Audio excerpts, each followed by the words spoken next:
CM గారిని కలిసాను. చాలా ఎంకరేజింగ్గా మాట్లాడారు.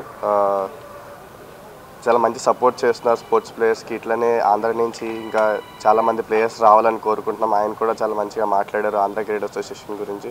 అండ్ ఇక్కడ మన ఆంధ్ర క్రికెట్ అసోసియేషన్ వాళ్ళు కూడా ఉన్నారు. నాకు స్టార్టింగ్ నుంచి చాలా మంచి సపోర్ట్ చేశారు.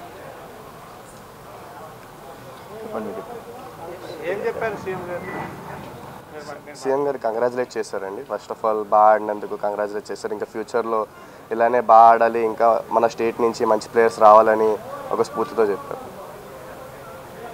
సో ఇంగ్లాండ్ టూర్ మీకు ఎక్స్పీరియన్స్ ఎలా?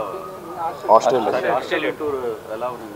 చాలా గుడ్ ఎక్స్పీరియన్స్ అండి. అంటే ఒక 21 year old వెళ్ళి ఆడడం against Australian team and it's good experience. Pressure అనేది అన్నీ హ్యాండిల్ చేయడానికి మంచి ఎక్స్పీరియన్స్ దొరికింది. ఆ ఎక్స్పీరియన్స్ని యూస్ చేసుకొని వచ్చే కమింగ్ టూర్స్లో ఇంకా మంచిగా ఆడాలని కోరు.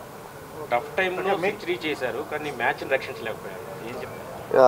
యాజ్ ఎ టీమ్ మేము ఫెయిల్ అయ్యాం, బట్ యాజ్ ఎ పర్సన్ నేను బాగా ఆడాను. అండ్ ఇంకా మంచిగా ఆడాలి అండ్ ఇంకా కొంతమంది బాగా ఆడుంటే we would have win that match. But it's a sports and ఎవరో ఒకరు విన్ అవ్వాలి. సిచ్యువేషన్స్ మారుతూ ఉంటాయి కాబట్టి ఇట్స్ ఎ స్పోర్ట్. అంటే మీకు సెంచరీ తర్వాత వరుసగా 2 innings కూడా మీరు ఫెయిల్యూర్ అయిన పరిస్థితి ఉంది. ఎందువల్ల, ఏంటి రీజన్? సో రీజన్ ఏం లేదు సార్. ఇది స్పోర్ట్స్ మనం ప్రతిసారి సక్సెస్ అవుతామని అనుకోం, బట్ అవ్వాలి, సక్సెస్ అవ్వాలని అనుకుంటాం. బట్ మీరు ప్రీవియస్ ఇన్నింగ్స్ చూస్తే అన్నిట్లో నేను సక్సెస్ అయ్యాను. Only apart from last 2 innings previous మ్యాచెస్లో అన్నిట్లో నేను కింద నుంచి వచ్చి స్కోర్ అనేది టీమిండియాని ఎంత పాసిబుల్ టార్గెట్ దగ్గరికి అయితే తీసుకెళ్ళాను. ఆ పాజిటివ్ పాయింట్స్ నేను తీసుకుంటాను. నెగిటివ్ పాయింట్స్ని ఎంత దూరం పెడితే అంత మంచిది అనుకుంటాను సార్. మాకా సార్? సార్ పర్సనల్గా పేర్లను తీసుకోవాలనుకోవట్లేదు, బట్ ఇండియన్ క్రికెట్ టీమ్ ఈ సపోర్టింగ్ మీ వెరీ వెల్. ఇండియన్ టీమ్కి ఆల్రౌండర్స్ చాలా కొరత ఉంది. ఆ టైంలో మీరు వచ్చారు, ఇంకా ఆల్రౌండర్స్ రావాల్సిన అవసరం ఉంది. తప్పకుండా అవసరం ఉంది. అండ్ నేను కూడా ఇంకా నా బౌలింగ్ మీద ఇంకా వర్క్ చేసుకోవాలి. అండ్ ఆ వర్క్ చేసుకున్న తర్వాత I will be a good all rounder for Indian cricket. And as obviously all rounders అంత ఎక్కువ లేరు, బట్ మన స్టేట్ నుంచి ఎవరైనా ఒకళ్ళు వెళ్ళి అక్కడ ఆడి మంచి పర్ఫామ్ చేస్తే మన వాళ్ళకి కూడా ఇంకా మోటివేషన్ అనేది వస్తుంది. మెయిన్ మోటివేషన్ లేదు, ఆ మోటివేషన్ ఎప్పుడైతే వస్తుందో తప్పకుండా ఆంధ్ర నుంచి కూడా మంచి ప్లేయర్స్ వస్తారు. నితీష్ కుమార్ రెడ్డి ఇవాళ ఆంధ్ర క్రికెట్లోనే కాదు, భారతదేశంలో ఒక సెన్సేషనల్ క్రికెటర్. నిజంగా 21 సంవత్సరాల వయసులో ఆస్ట్రేలియాలో మొదటిసారిగా ఒక విదేశీ గడ్డ మీద, అందులో అతి భయంకరమైన పిచ్ కండిషన్స్లో, బౌలర్లకు బాగా ఫేవర్ చేసే పిచ్ కండిషన్స్లో ఆడి సెంచరీ సాధించడమే కాకుండా తన ప్రతిభని ఇవాళ ఆంధ్ర రాష్ట్ర యువ క్రీడాకారులకి స్ఫూర్తినిచ్చే విధంగా ఆయన ఆల్రౌండర్గా ఆయన ఉండటం మన అందరికీ, మన 2 తెలుగు రాష్ట్రాలే కాదు భారతదేశం కూడా గర్వించాల్సిన విషయం. తప్పకుండా ఆంధ్రప్రదేశ్లో యువ క్రీడాకారులందరూ అతన్ని ఆదర్శంగా తీసుకుని మరింత మంది క్రికెట్లో ఐపీఎల్లో కానీ రంజీ మ్యాచ్ల్లో కానీ అన్నింటిలోనూ కూడా మరింతమంది క్రీడాకారులు వచ్చి ఇండియన్ క్రికెట్ టీంకి సెలెక్ట్ అవ్వాలని మేము apex council Andhra cricket association తరఫున మేమందరం కూడా ఆ విధంగానే కట్టుబడి కృషి చేస్తున్నాం. ఆ విధంగానే క్రీడాకారులకి మెరుగైన ఫెసిలిటీస్, అంతేకాకుండా సపోర్ట్ స్టాఫ్, ఇటువంటివన్నీ కూడా మేము నిరంతరం పర్యవేక్షిస్తున్నాం. తప్పకుండా నితీష్ లాంటి వ్యక్తులు మీరు యువకులు చాలామంది రావాలని కోరుకుంటున్నాం. అన్నిటికన్నా ముఖ్యంగా ఇవాళ గౌరవ ముఖ్యమంత్రి నారా చంద్రబాబు నాయుడు గారిని, నితీష్ గారిని కలవడం జరిగింది. వారి చేతుల మీదుగా ఆంధ్ర క్రికెట్ అసోసియేషన్ అనౌన్స్ చేసిన 25 లక్షల చెక్ను కూడా వారికి బహుకరించడం జరిగింది.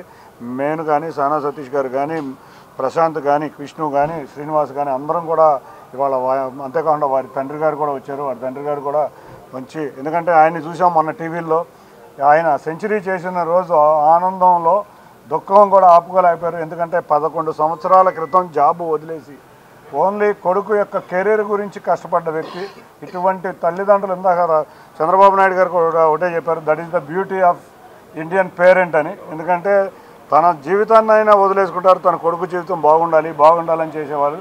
ఇటువంటి వ్యక్తులు ఆదర్శంగా మనం తీసుకోవాలి. తప్పకుండా యువ క్రీడాకారులకి నితీష్ అనే తను ఒక కెరటం, యువ కెరటం తప్పకుండా ఆదర్శంగా ఉంటారు. అంతేకాకుండా ప్రభుత్వం నుంచి అన్ని విధాల సహాయం చేస్తామని నారా చంద్రబాబు నాయుడు గారు చెప్పారు. తప్పకుండా త్వరలో క్రీడా పాలసీని ఆలోచించి ముందుగా ఒక ఇంటి స్థలం కూడా కేటాయిస్తామని చెప్పారు. తప్పకుండా దాని ప్రాసెస్లో ఉంది. అవ్వగానే ఎటువంటి ఇంటర్నేషనల్ క్రీడాకారులకు ఎటువంటి ఫెసిలిటీస్ ఇస్తున్నారో తప్పకుండా అవన్నీ కూడా నితీష్ గారికి ఇస్తామని చంద్రబాబు నాయుడు గారు చెప్పారు. తప్పకుండా ఆంధ్ర క్రికెట్ అసోసియేషన్కి ఉజ్వల భవిష్యత్తు ఉంది. ఇటువంటి ఎంతోమంది యువ క్రీడాకారులకు స్ఫూర్తిగా ఇచ్చి ఎంతోమంది రావాలని కోరుకుంటున్నారు. గతంలో ఇదే అసోసియేషన్ తరఫున కొన్ని ఇబ్బందులు జరిగిన చాలామంది ప్లేయర్స్ ఇబ్బందులు, కానీ ఇప్పుడు మీకు ఆ ఎక్స్పీరియన్స్ కొంత అర్థమవుతుంది. ఇప్పటికీ యంగ్ క్రికెటర్స్ చాలామంది కూడా క్యూ లైన్లో ఉన్నప్పుడు మోటివేషన్ ఎలా ఉండబోతుంది, మీ తరఫున వాళ్ళ సెలక్షన్స్ ఎలా ఉండబోతుంది? ఇవాళ ఐపీఎల్కి 6 యువ క్రీడాకారులు సెలెక్ట్ అయ్యారు. వచ్చే సంవత్సరానికి 15 నుంచి 20 మందిని సెలెక్ట్ చేయాలని మా అందరి కోరిక. సరే, గతం గురించి మనం ఆలోచించడం వలన మనం ఏం చేయాలి, మనం ఎటువంటి క్రీడాకారులను ముందు తీసుకెళ్లాలనే విధంగానే మేము ఆలోచిస్తాం. మేమంతా ఎఫెక్ట్స్, మేమంతా రాజకీయాలకు అతీతంగా క్రీడలనే ప్రోత్సహిస్తాం. కొంతమంది వ్యక్తులు రాజకీయాలకు అలవాటు పడిపోయి మా దగ్గర కూడా రాజకీయాలు చేద్దాం అనుకుంటున్నారు. మేము రాజకీయాలకు అతీతం, క్రీడాకారులను ప్రోత్సహిస్తాం. క్రీడల్లో రాజకీయాలు ఉండకూడదు అనుకుంటున్నాం. నేనైనా, సతీష్ గారైనా, లేకపోతే ప్రశాంత్ అయినా, ఎవరైనా దీనికి అతీతం కాదు. తప్పకుండా మేమందరం కూడా ఆంధ్ర క్రికెట్ అసోసియేషన్ అంటే క్రీడల్ని స్ఫూర్తిగా తీసుకుని, క్రీడాకారులను స్ఫూర్తిగా తీసుకుని ఎంతోమంది యువ క్రీడాకారుల్ని క్రికెట్లో ఆడే విధంగా కృషి చేస్తాం. Thank you sir.